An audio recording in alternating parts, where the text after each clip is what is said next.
Merci pour votre patience. J'invite tout de suite à me rejoindre sur scène le réalisateur Leonardo Vandel, l'actrice Tessa Van den Broek, l'acteur Pierre Gervais et Laurent Caron. Vous pouvez les applaudir, s'il vous plaît.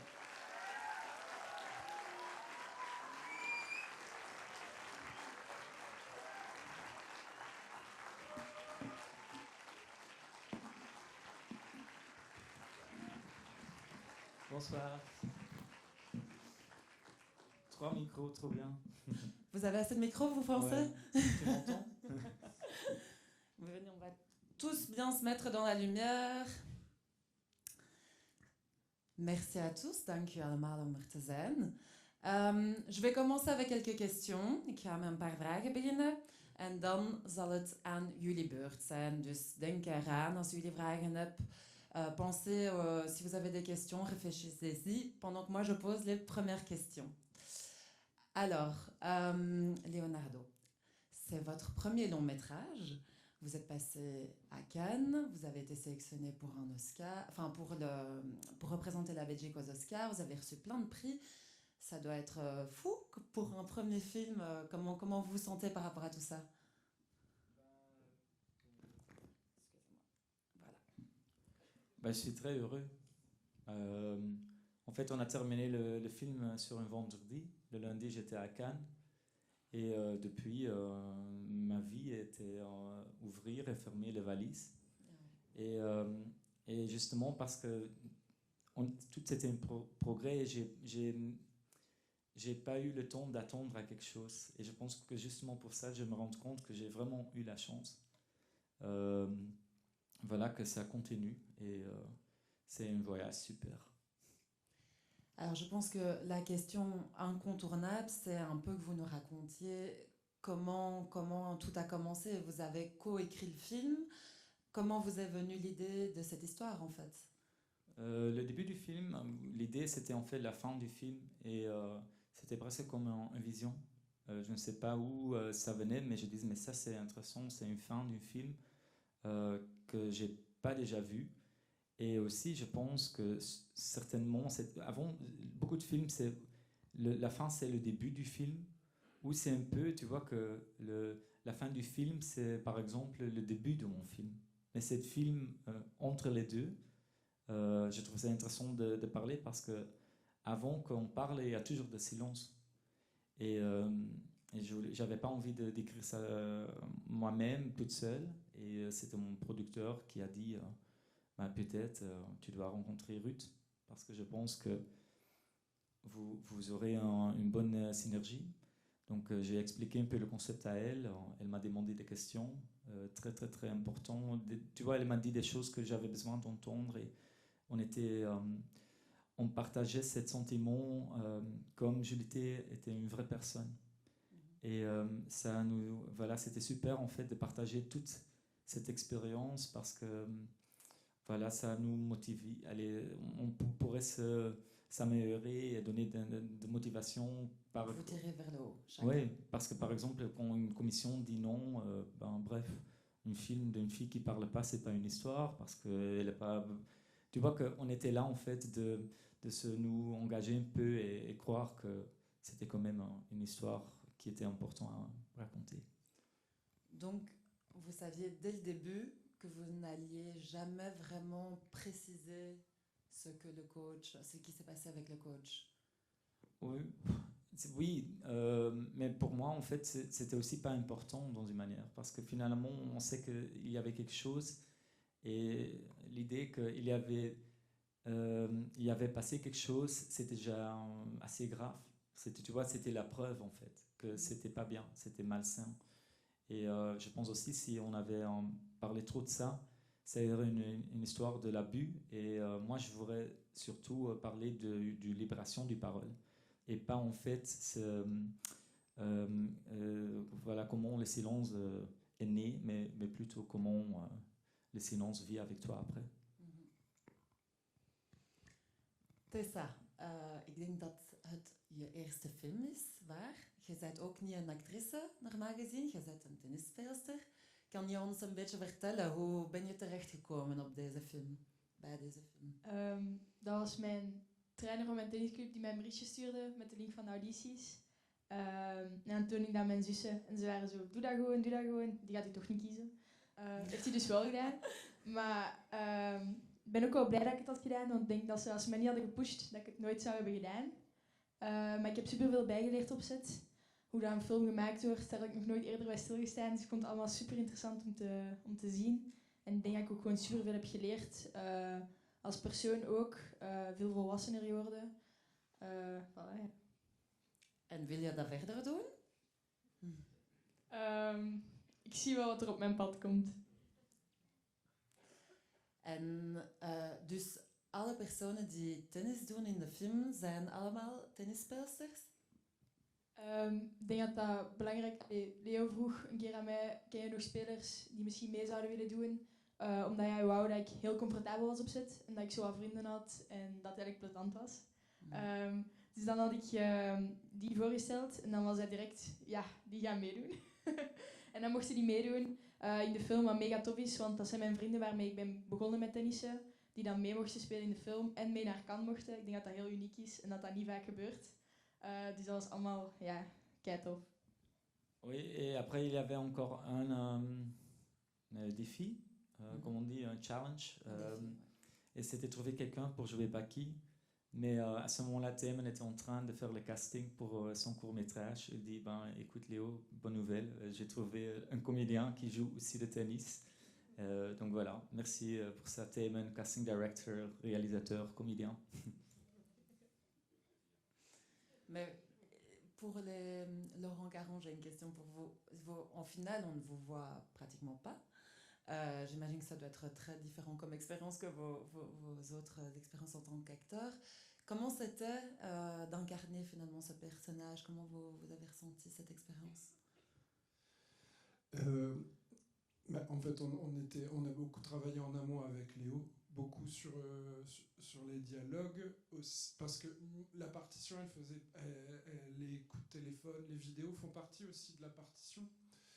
Donc oui, il y a cette séance où dans le tournage j'ai eu qu'un jour, mais en fait c'était une partition qu'on a travaillé quand même pas mal en amont, et donc pour moi je l'ai pas envisagé comme un jour de tournage, mais comme quand même un trajet dans ce film.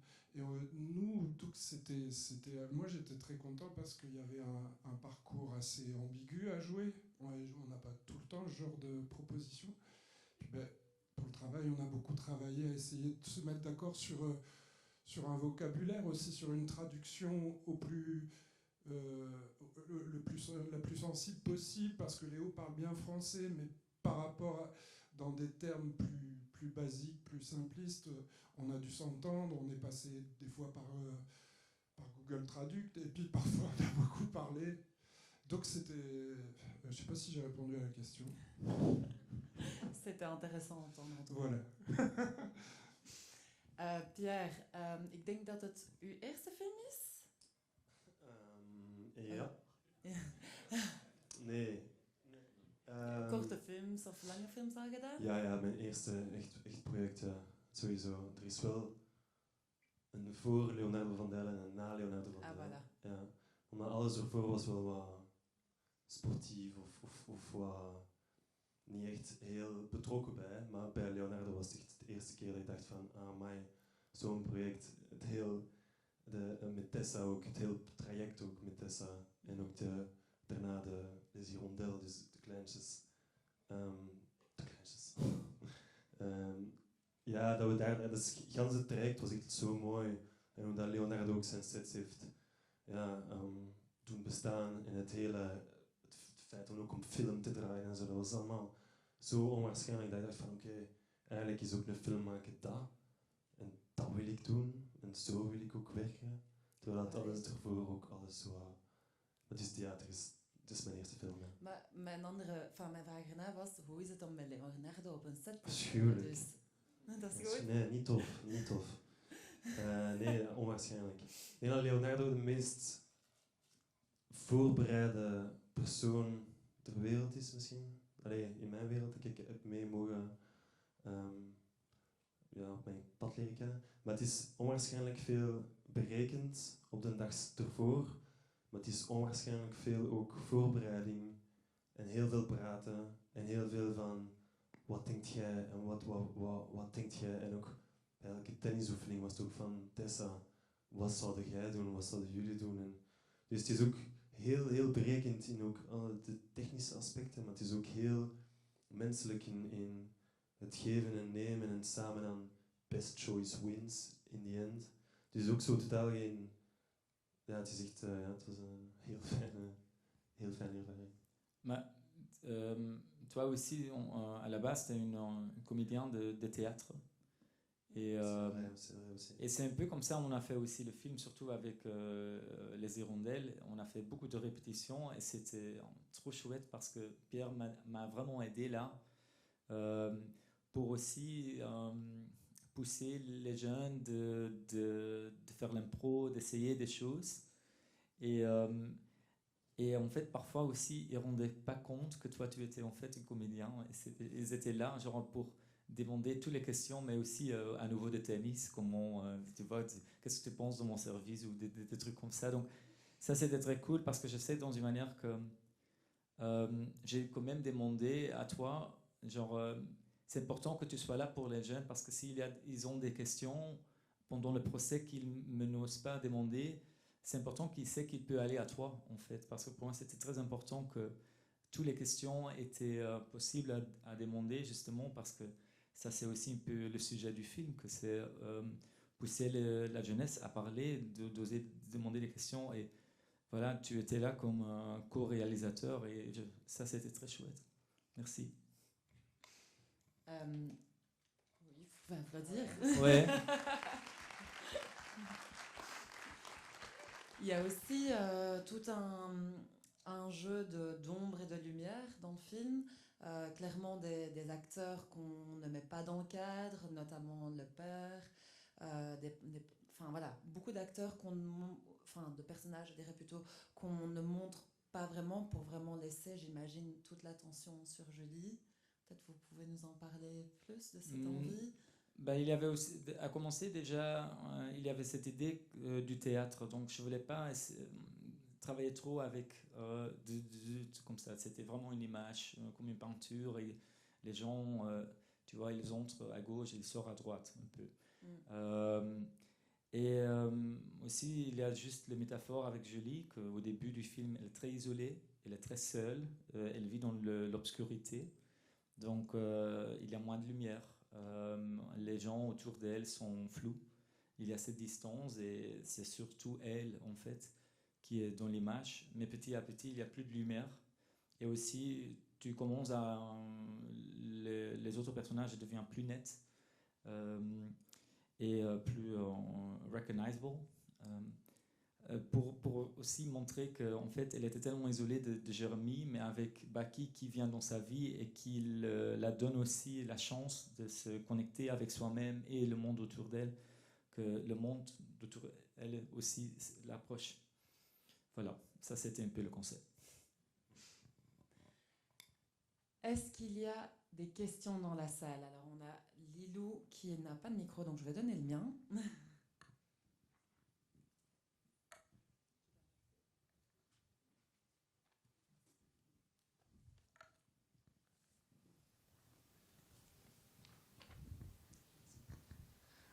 Bonsoir. D'abord, je voulais dire, vous féliciter et vous remercier pour ce film qui est très beau et très délicat. Et il y a une sorte d'équilibre, un bel équilibre dans le film entre, dans le sens où à la fois on est placé vraiment comme spectateur, comme vous avez dit, de la peinture, c'est vraiment ça que j'ai ressenti, regarder un tableau, être un peu en retrait, avec la caméra qui bouge pas beaucoup. Quand il y a deux personnes qui parlent, plusieurs personnes qui parlent, vous choisissez de ne pas faire du chant contre chant, mais de les laisser tous les deux dans le cadre. Aussi, on est très rarement dans l'axe regard. On voit souvent les personnages de profil, et en même temps, c'est très intime parce que on voit surtout Julie, qui est le focus est mis sur Julie et une très courte profondeur de champ. Et donc en regardant le film, je m'étais un peu demandé quelle a été votre démarche un peu artistique, quelle a été votre réflexion, qu'est-ce qui vous a inspiré peut-être traiter d'un sujet qui, même si on ne dit pas tout, on comprend que c'est un sujet lourd et vous le traitez avec beaucoup de finesse. Par exemple, on a tourné sur le péloche et le pellicule, le film.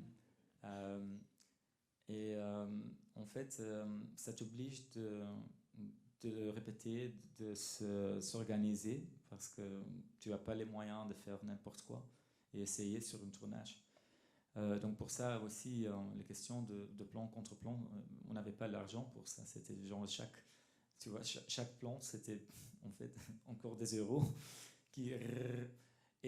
Entre-temps aussi, j'aimais bien cette idée qu'on tourne sur film parce que c'est juste une autre manière de faire le film.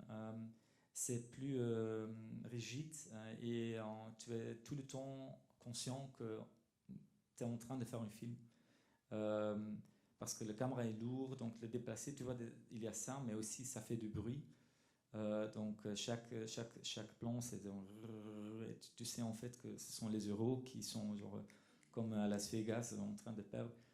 Et j'aime bien ça parce qu'en fait, Julie aussi comme personnage, elle est très consciente de soi-même, elle est très consciente qu'elle est observée par le monde, tout le monde le regarde et espère qu'elle va dire quelque chose.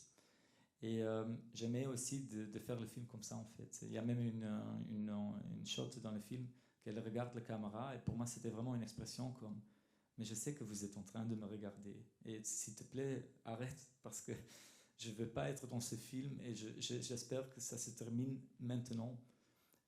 Tu vois de presque comment tu le fais, c'est allez, le niveau méta c'était aussi en fait oui les sentiments de Julie. Et pour moi, l'inspiration, c'était surtout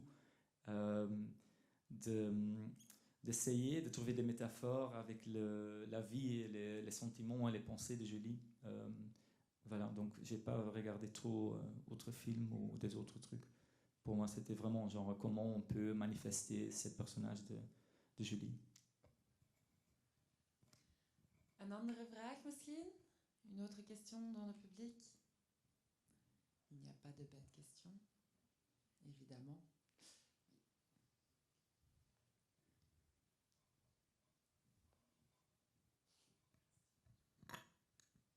Bonjour, merci beaucoup pour le film. Moi j'aurais une question pour l'actrice qui joue Julie. Je suis désolé, je me souviens plus de ton prénom. Tessa. Tessa, excuse-moi. En fait, moi j'ai été fasciné par ta présence à l'image. Je trouve qu'il y a quelque chose de très très généreux et on ressent quelque chose qui transperce l'écran. Et je voulais savoir, sachant que je crois que tu n'as pas fait de projet avant d'acting, je me demandais ce que ça fait en fait de passer à ne pas jouer dans un film, à passer à un long métrage où ta présence est constante et on est si proche de toi et aussi comme un magnet à ton visage et toutes tes expressions. Je me demandais si tu avais une préparation ou quelque chose qui t'a permis un peu de te lâcher, de t'offrir entre guillemets dans la confiance du film. Moet ik vertalen? Het is gewoon hoe dat ik mij voorbereid en hoe ik... Oké. Ja, sorry. Geen probleem, geen probleem. Ik denk dat we vooral van het begin veel gerepeteerd hebben, zoals al gezegd is. Dat ik niet te veel moest bezig zijn met de teksten en zo, maar vooral op het zijn van Julie tijdens het draaien. Maar hij heeft er ook voor gezorgd dat ik altijd comfortabel was op set. Mijn hond doet mee in de film, Max. En mijn zus was altijd mee, mijn vrienden dat mochten meedoen. En ook gewoon iedereen op set, dat was gewoon zo'n leuke ervaring. En ik denk ook dat we vanaf dat we begonnen filmen tot aan cut, dat ik Julie was en vanaf buiten de scènes was ik Tessa en waren we aan het kaarten of spelletjes aan het spelen. Dus we hebben dat goed gescheiden proberen te houden. Dus ja, ik denk dat dat zo wat is. Ja, thank you. Tu veux que je traduise un peu ou... Donc, évidemment, il y a eu beaucoup de répétitions, mais surtout, il y avait une très bonne ambiance sur le set et Leonardo a fait en sorte qu'elle se sente à l'aise en dehors des scènes où d'ailleurs elle ne devait pas trop se prendre la tête sur le texte. Il y avait ses amis sur la scène, enfin sur le set, mais qui jouaient aussi du coup les autres joueurs de tennis. Il y avait son chien.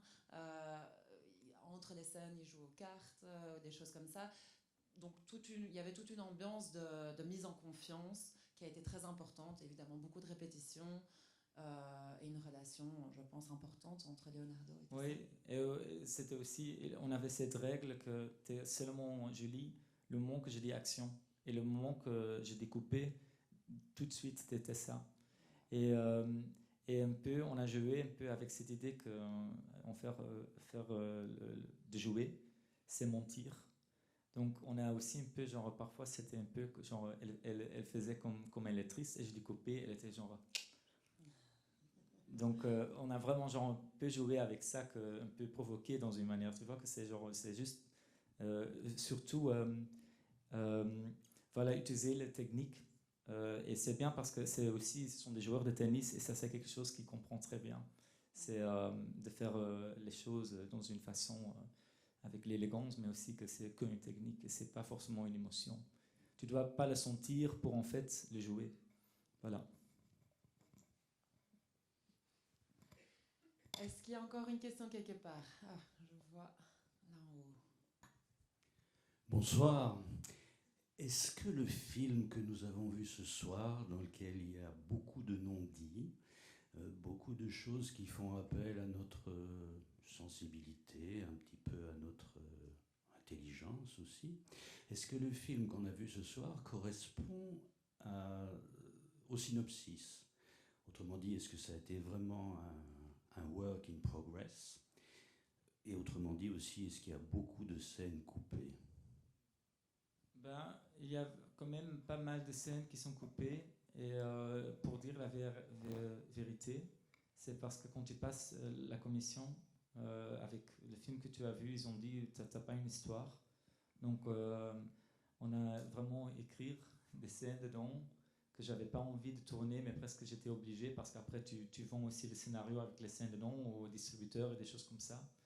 Et voilà, j'ai essayé. Le premier cut, c'était avec cette scène aussi. Et c'était pas des scènes avec Jérémy, t'inquiète pas, mais c'était surtout beaucoup de dialogues avec les parents, où les parents se demandent pourquoi tu ne parles pas avec nous et des choses comme ça. Mais dans le film, en fait, vu que c'est tellement clair que Julie se sont pas mal, quand tout le monde demande tout le temps, mais ça va, c'est genre, mais t'es con, t'es une débile. Ça donnait aussi une mauvaise image de c'est quoi d'être un parent. Donc voilà, on a coupé ça. Et entre-temps aussi, je pense que parce que cette subtilité, cette intelligence, ça c'est vraiment aussi, tu vois, le talent de Tessa. Donc on pouvait aussi parfois couper des choses parce que c'était très clair, parce qu'elle ne fait pas beaucoup, mais elle va, tu vois, tout de suite au point. Et ça aussi, c'était très chouette pour moi que finalement, grâce à sa performance, que on pourrait encore plus compter sur le personnage de Julie.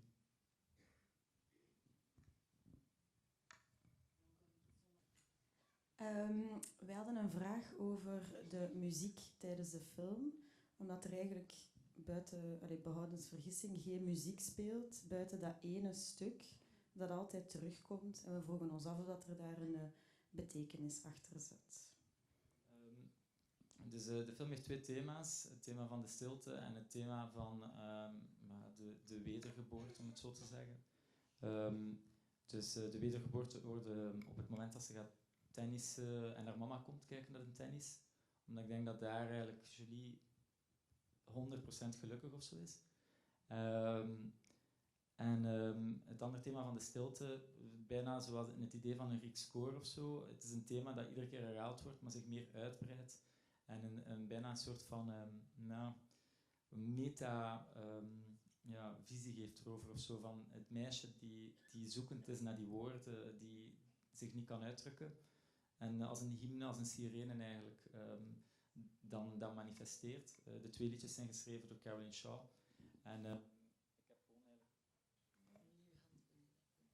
Hallo? Ja. Ik heb eigenlijk gewoon die briefing aan haar gegeven en zij heeft mij die liedjes teruggegeven. En wat daar heel fijn aan was, is dat ze daar volledig haar ding mee heeft gedaan. En dat ik het heb ook laten gebeuren, omdat ik het voor mij, de stilte van Julie is ook bijna privacy. En ik vond het leuk dat eigenlijk... dat ik daar geen onderdeel van ben of zo. En dat, alsof dat de componiste eigenlijk haar eigen relatie heeft en haar eigen taal heeft ontwikkeld met dat personage. En dat ik nooit ga begrijpen wat er gebeurd is tussen Caroline en Julie.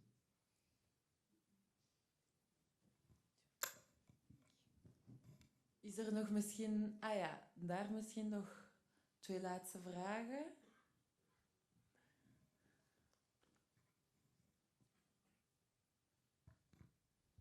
Ik had een vraag over het castingproces. Ik vroeg me af of het een bewuste keuze was om tennisspeelsters te casten en niet per se actrices die al ervaring hebben. Ja, bewust in zoverre dat er geen andere keuze was eigenlijk. Omdat je kunt wel werken met actrices die een beetje ervaring hebben, maar wat is die ervaring op de leeftijd tussen 15 en 17? Al zou ik die hebben gecast, ik zou die niet hebben kunnen leren tennissen op 6 maanden. En ik geloofde wel, als ik een casting doe met mensen die al kunnen tennissen, en ik vind iemand die van zichzelf al goed kan acteren, dat ik er een superster van kan maken in 6 maanden.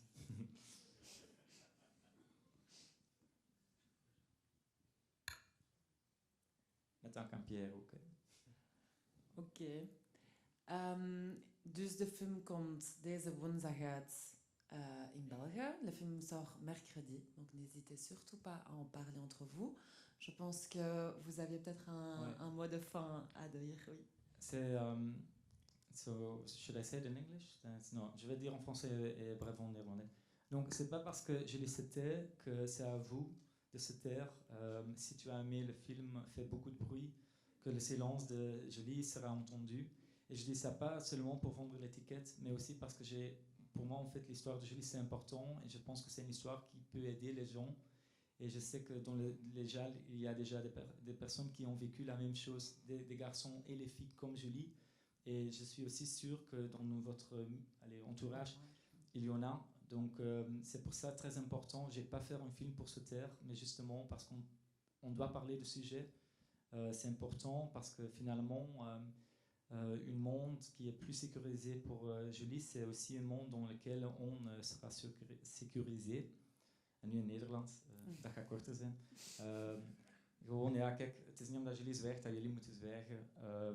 Als je het een goede film vond, alsjeblieft, praat erover. Ik heb deze film gemaakt, niet met de reden om te zwijgen, maar vooral laat ons erover praten. Laat ons erover nadenken hoe dat we een veiligere wereld voor Julie kunnen creëren.